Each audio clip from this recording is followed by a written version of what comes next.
2018 in Bergen, Norway was unusually damp, even for a city known for its endless rain. On a fog-heavy morning in early May, two hikers wandered off a marked trail in the forest just outside the city. They were searching for a shortcut back to the road when one of them noticed a patch of ground that looked different from the rest.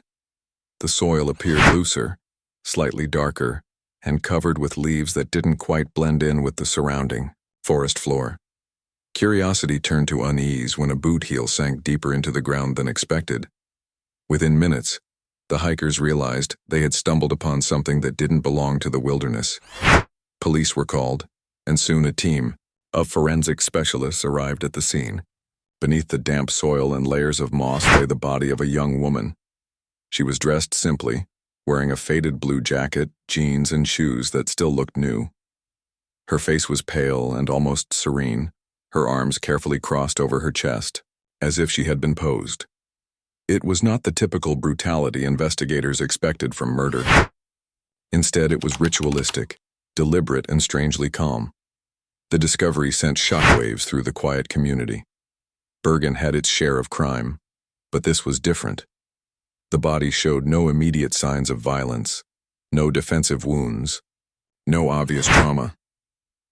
Toxicology tests would take time, but initial examination suggested the victim had been preserved in a way that slowed decomposition.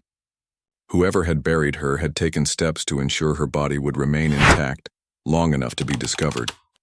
The media rushed to cover the case, quickly dubbing it the Bergen Mystery. Reporters speculated wildly. Was it the work of a cult, an obsessed admirer, or a serial offender? Yet beneath the noise, forensic scientist Lise Olsen was focused on details no one else seemed to notice. As one of Norway's most respected forensic experts, she had seen countless crime scenes. But this one unsettled her in a way she couldn't quite explain. At the burial site, she noticed the soil around the victim's hands contained faint traces of a fine powder, something unusual for that part of the forest. Samples were collected, but nothing could be identified immediately. What stood out most to her was the deliberate positioning of the body. It wasn't just placed, it was staged. Every angle, every fold in the clothing seemed intentional. Lisa felt as if the killer had left behind a silent performance, waiting for someone with her expertise to read the meaning behind it.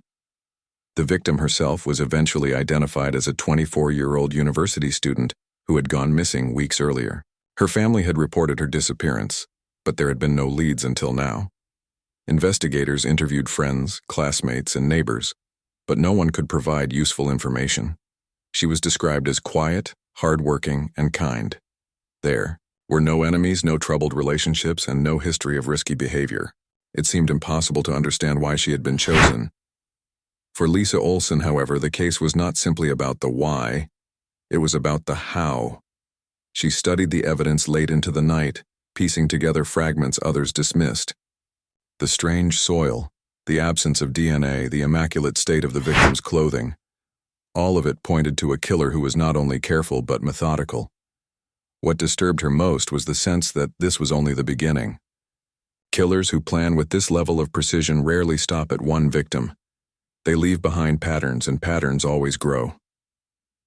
As the investigation closed for the night, Lisa stood in the rain near the burial site, feeling the weight of the silence around her. The forest had given up one secret, but she knew it was holding many more.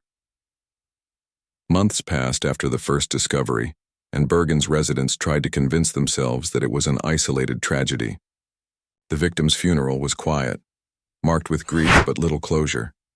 Investigators continued to chase empty leads, combing through phone records and travel histories, but the trail grew cold. The rain-washed forests seemed to bury the memory of the case until another body surfaced. This time, the scene was even more unsettling.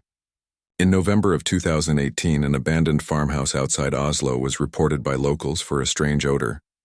When police entered the building, they found a young woman lying in the center of the main room. Her body was arranged almost identically to the one discovered in Bergen.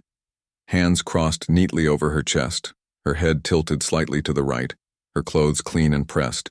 Yet here, there was an addition that froze investigators in place. Resting on her chest was a single raven feather, dark and glossy, placed as if it were a signature. Unlike the first scene, this location carried a stronger message. The farmhouse was barren, stripped of furniture and untouched for years, yet the body lay in perfect order as though prepared for display. The air smelled faintly of disinfectant, a clue suggesting the killer had cleaned the area thoroughly before placing the victim. Windows were sealed tight and dust patterns showed no signs of disturbance except for one clear path leading to the body. Whoever had done this had moved with surgical precision. Forensic tests revealed no DNA, no fingerprints, and no traceable fibers. The feather itself was authentic, not synthetic, but under the microscope it revealed something unusual. Along its shaft were faint, deliberate cuts made with a sharp instrument, almost as if someone had studied the feather before placing it. Lise Olsen examined it for hours, aware that this small detail carried weight. This was not a random flourish. It was a deliberate act of communication. By the time the second victim was identified, a university student from Oslo with no connection to the first, the public realized the grim truth. Norway might be facing a serial killer. Newspapers splashed, warnings across their front pages, and television anchors spoke of fear spreading in quiet neighborhoods. For Lisa, the announcement was not a surprise. The staging, the consistency, the care, it all pointed to someone determined to craft a recognizable pattern. She gave it a name in her reports. The Raven signature, the killer's choice of victims, troubled her most. Both were women in their early 20s, both seemingly ordinary, with no criminal ties or dangerous habits. They were not chosen out of convenience. They were chosen to fit a design only the killer understood. Lise knew from years of study that serial offenders often use symbols to assert control, to feel superior. The raven feather was more than a calling card. It was a statement of ownership, a way of telling investigators they were no longer in charge. The public demanded answers, but the investigation was already straining under the lack of evidence. Advanced forensic technology turned up nothing useful. Each trace seemed erased before it could be collected. The killer moved with an almost scientific understanding of crime scenes, anticipating every test, every search. What he left behind was not a mistake. It was what he wanted them to find. As winter deepened, fear grew across Norway. Rumors swirled about dark rituals, hidden cults, and shadowy figures who preyed on students. Lisa blocked out the noise, keeping her focus on the evidence. She studied soil samples from the farmhouse floor, comparing them to those from Bergen. Microscopic grains revealed they came from different regions, meaning the killer was mobile, selecting sites carefully rather than randomly. It became clear that the bodies were more than victims, they were messages. The forest grave had been subtle, a quiet introduction. The farmhouse, with its feather and antiseptic scent, was louder, a declaration that the raven killer was escalating. And Lise Olsen, staring at the feather under fluorescent light, realized something chilling. The killer was building a story, one body at a time. 2020. The Raven signature was no longer a theory whispered among investigators. It had become a grim reality recognized across borders. 5 more victims had been discovered, each one found in a different location, each one displayed with the same ritualistic care. Forest clearings, abandoned barns, and deserted industrial sites became the stage for the killer's work. Every scene carried the same precision, the same silent declaration of control. The feather was always present, placed as if it were a seal of authorship, a reminder that someone was orchestrating this with chilling intent. Law enforcement agencies in Norway and Sweden joined forces, but progress was painfully slow. Traditional policing seemed powerless against an offender who understood every weakness in their methods. Surveillance footage revealed nothing, tips led nowhere, and databases offered no matches. The Raven killer left no digital footprint, no traceable history. To the world, he was a phantom. To Lise Olsen, however, he was a puzzle that demanded solving. She had abandoned much of her ordinary life to pursue him. Teaching assignments at the university were set aside, her lectures replaced, with nights spent in sterile laboratories and field visits to crime scenes. Colleagues whispered about her obsession, some praising her dedication while others worried she was unraveling. But for Lisa, The case was no longer a professional duty. It had become personal. She believed the killer was challenging her directly, leaving behind scenes that only someone with her forensic eye could fully appreciate. The turning point came with the discovery of subtle details that most would overlook. On one victim's clothing, Lise found particles of soil so minute they were invisible to the naked eye. Under a microscope, she recognized them as belonging to a very specific geological formation near the Swedish border. On another victim, she identified fragments of synthetic material embedded in the raven feather itself. These fragments were not natural. They matched the composition of laboratory gloves manufactured by only a handful of suppliers in Northern Europe. The implications were chilling. The raven killer was not just precise. He was scientifically trained. Every step of his staging showed awareness of how forensic science worked and how investigators would attempt to collect evidence. The absence of DNA, the careful cleaning, the deliberate positioning, it was not luck or instinct, it was knowledge. The killer was operating with the same technical understanding that Lise herself relied upon. The realization gnawed at her. It meant that the person she was chasing might not be an outsider, but someone who had studied in the same halls, read the same journals, and practiced the same techniques. It was like hunting a shadow of herself. She began scouring records of past students and researchers, quietly cross-referencing names with purchasing logs from chemical suppliers and laboratories. She mapped regions near the soil samples, narrowing down possible sites where the killer might be based. Each connection pointed her closer to someone with an unsettling familiarity. The pressure weighed heavily. Families of the victims begged for closure. The media demanded answers, and her colleagues urged her to take a break. But she could not stop. Every new feather felt like a message meant for her eyes alone, a continuation of the dialogue between killer and scientist. Lise often found herself staring at case files late into the night, the fluorescent lights buzzing above her as the silence of the laboratory pressed in. She wondered if the killer was watching her, anticipating her moves, just as she anticipated. The raven killer was no longer a faceless predator in her mind. He was someone intelligent, deliberate, and disturbingly close to her own world. The boundary between hunter and hunted blurred, and Lise felt herself standing on the edge of something vast and dangerous. She knew the truth was near, but the closer she drew, the more she feared what she might find when the mask finally slipped. Break in the case came not through luck, but through the patient dissection of tiny details that most would dismiss.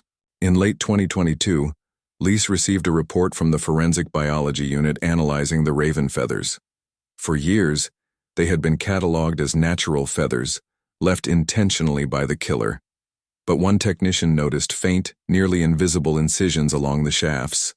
These were not random scratches. They were clean, surgical cuts, the kind produced by scalpel blades. To Lise, the revelation was like a key fitting into a lock. The killer had been dissecting the feathers before placing them, treating each one as a specimen. He was not simply leaving behind a calling card, he was conducting an experiment in plain sight. The list of people with access to such equipment was vast, but the combination of scalpel precision, preserved remains, and rare glove fragments narrowed it to laboratories tied to advanced biological or forensic research. Lise requested records of all purchases of the specific synthetic gloves she had identified earlier. Out of hundreds of orders, only a handful were suspicious. One name stood out sharply against the rest: Erik Nilsen. Lise remembered him instantly. Years earlier, he had been one of her most gifted students, brilliant in both theory and practice. He had the kind of mind that thrived on complexity, always searching for problems others overlooked. But there had been warnings too. Rumors circulated about his strange experiments, his fascination with boundaries between life and death, and his lack of empathy for subjects he studied. Eventually, his academic career collapsed after he was expelled for violating ethical guidelines during a private research project. After that, he seemed to vanish. The pattern now made sense. The meticulous care, the scientific awareness, the manipulation of evidence. It all aligned with what she knew of him. As her mind replayed past lectures and late-night discussions, In the laboratory, she felt a surge of unease. She had taught him techniques that might now be used against her. The police acted quickly. Armed with warrants, they descended on Nilsen's property in the countryside, a quiet barnhouse surrounded by fields that looked ordinary from a distance. What they uncovered inside shattered any illusion of normalcy.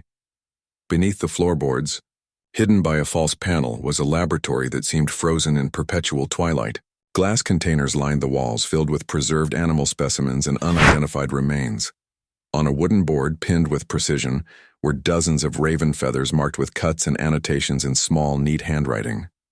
Most chilling of all was a large map mounted on the wall, marked with red circles. Each circle corresponded to the locations where victims had been found. Several other circles remained uncrossed, suggesting future sites.